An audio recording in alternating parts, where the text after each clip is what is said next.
In 2012, George Lucas sold Lucasfilm to the Walt Disney Company for just over $4 billion, a move that stunned the entertainment world but was also framed as a start of a bold new era for one of the most iconic franchises in cinematic history.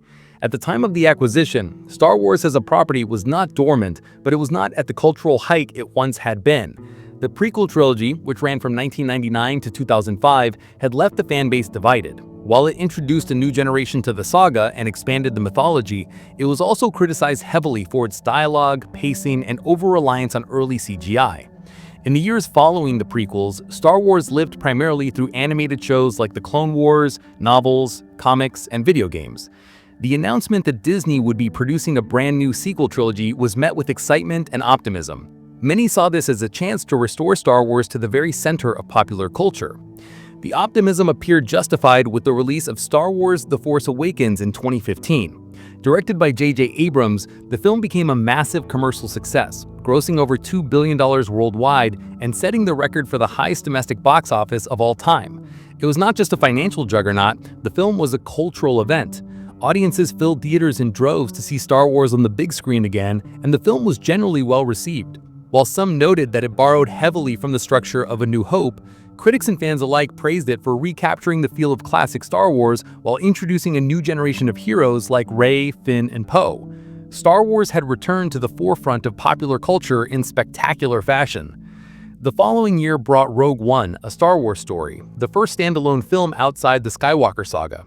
Directed by Gareth Edwards, it told the story of the rebels who stole the Death Star plans and bridged directly into the events of A New Hope. Against many expectations, Rogue One proved to be a success both critically and commercially. It was darker in tone, more grounded, and told a complete story that expanded the Star Wars universe without relying entirely on legacy characters. Many still consider it the best film of the Disney era. At this point, Disney's stewardship of the franchise seemed steady, with 2 strong films in 2 years and excitement building for what was next.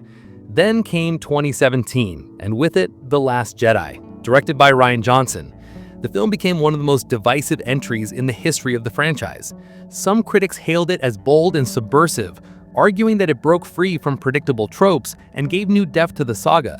But many fans felt betrayed, claiming it disregarded established lore, mishandled legacy characters, and wasted story potential set up in The Force Awakens. The character of Luke Skywalker in particular became a lightning rod for debate, portrayed as a disillusioned hermit rather than the heroic Jedi many had expected. Beyond the fan reaction, the film revealed a deeper issue. There was no clear overarching plan for the trilogy. J.J. Abrams and Rian Johnson seemed to be making 2 completely different stories connected only by circumstance. This lack of planning became devastatingly clear with the release of The Rise of Skywalker in 2019. Initially, director Colin Trevorrow was attached to helm Episode 9, but he was replaced by J.J. Abrams after creative differences. Tasked with concluding the trilogy, Abrams attempted to reconcile the mystery box setups of The Force Awakens with the subversions of The Last Jedi. The end result was a film that tried to satisfy every faction of the fanbase, but ended up pleasing very few. Emperor Palpatine was suddenly resurrected with little explanation, major revelations were hastily retconned, and storylines seemed patched together without coherence. Finn was teased as Force-sensitive without payoff, Rey's parentage shifted yet again, and the overall film felt more like a desperate attempt to patch holes than a confident finale. It made money, crossing the billion-dollar mark, but it marked the end of the sequel trilogy on a note of disappointment and fatigue. By the time the sequel trilogy concluded, the Star Wars brand had taken significant damage. Many fans who had once criticized the prequels began reassessing them more positively simply because the sequels had left such a sour taste. The very thing that was supposed to revitalize the franchise had instead left it fractured and uncertain. But while the films faltered, Disney was also turning to television through its new streaming platform, Disney+. The launch of The Mandalorian in 2019 gave hope that Star Wars could find new life outside the Skywalker saga. The show introduced Din Djarin, a bounty hunter operating in the Outer Rim after the fall of the Empire. The stripped-down storytelling and introduction of new characters like Grogu, affectionately known as Baby Yoda, resonated strongly with audiences. The first 2 seasons of the series were praised for their fresh take and their ability to expand Star Wars in a new direction without constant reliance on legacy characters. For a brief moment, it seemed Disney had rediscovered the formula: tell original stories in the same universe, with new heroes and villains, and the audience would respond. However, even The Mandalorian could not escape Disney's growing obsession with nostalgia. Season 2 began incorporating legacy characters such as Ahsoka Tano and Luke Skywalker, and while these appearances generated excitement, they also revealed Disney's dependency on old icons to maintain engagement. By Season 3, the series had lost much of its momentum. The narrative wandered, celebrity cameos dominated discourse, and the storyline failed to deliver any significant progression. What had once been the crown jewel of Disney's Star Wars portfolio began to fade into mediocrity. Meanwhile, other Disney Plus projects struggled even more. The Book of Boba Fett in 2021 was marketed as a triumphant return of one of Star Wars' most iconic bounty hunters. Yet, instead of giving Boba Fett meaningful development, the show portrayed him as aimless and inconsistent. The most celebrated episodes of the series were those that sidelined Fett entirely in favor of The Mandalorian, making it clear that Disney was relying on crossover gimmicks rather than strong storytelling. The 2022 series Obi-Wan Kenobi was promoted as the ultimate event, the long-awaited rematch between Obi-Wan and Darth Vader. While the premise generated enormous excitement, the execution fell flat. Much of the narrative was spent on new characters who failed to resonate, particularly Reva, who felt like a diluted version of existing characters from Star Wars games and lore. Direction and production values were criticized for looking cheap and uninspired, with fight sequences resembling fan films rather than cinematic television. Writers admitted to having limited knowledge of Star Wars, a revelation that frustrated longtime fans. Even the central duel between Obi-Wan and Vader, the very heart of the series' marketing, lacked the epic scope audiences expected. The show brought back Ewan McGregor and Hayden Christensen, which provided nostalgic satisfaction, but the stories surrounding them felt hollow. It was becoming increasingly clear that Disney's Star Wars formula was built less on innovation and more on recycling nostalgia, cameos, and recognizable icons. At this point, Star Wars was gaining a reputation as a cameo simulator, more interested in short-term excitement than long-term storytelling. Then came an unexpected breakthrough in 2022, Andor.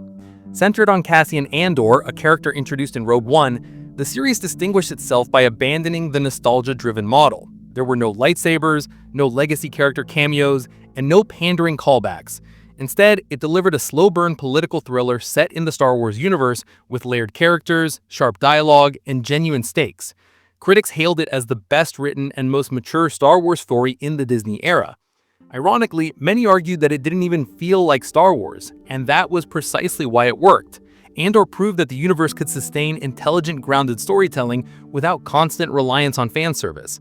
Unfortunately, it was the exception rather than the rule. In 2023, Ahsoka arrived, yet another highly anticipated series given the character's popularity from the Clone Wars and Rebels. Expectations were high, but the final product disappointed. Beloved animated characters were flattened into dull live-action portrayals, Grand Admiral Thrawn failed to leave the impact fans had hoped for, and the production carried the same Disney Plus look of glossy but empty mediocrity.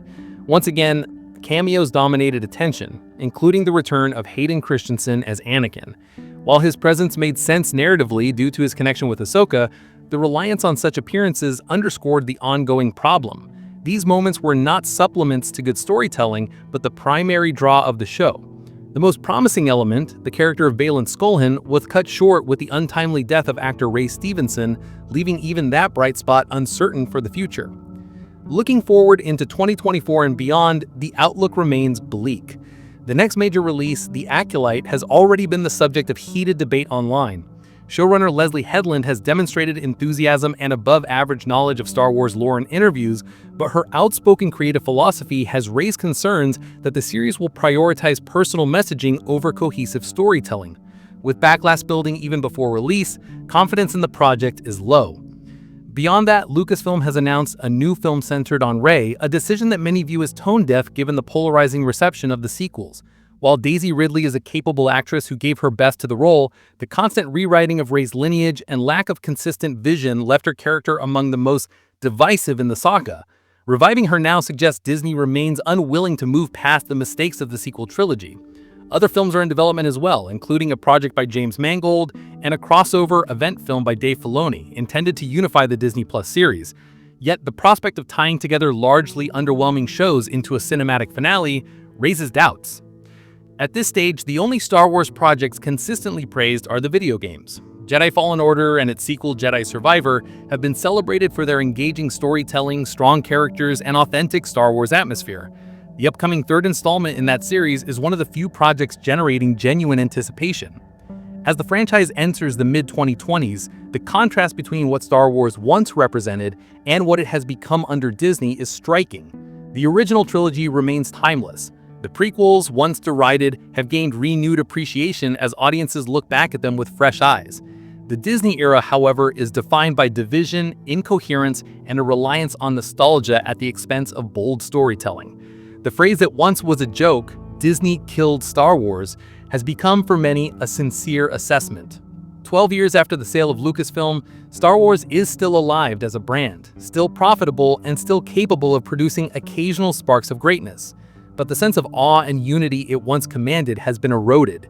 Instead of being the unifying cultural epic it was for decades, Star Wars in 2024 is a fractured property, often mocked more than celebrated, and remembered more for what it used to be than what it is now.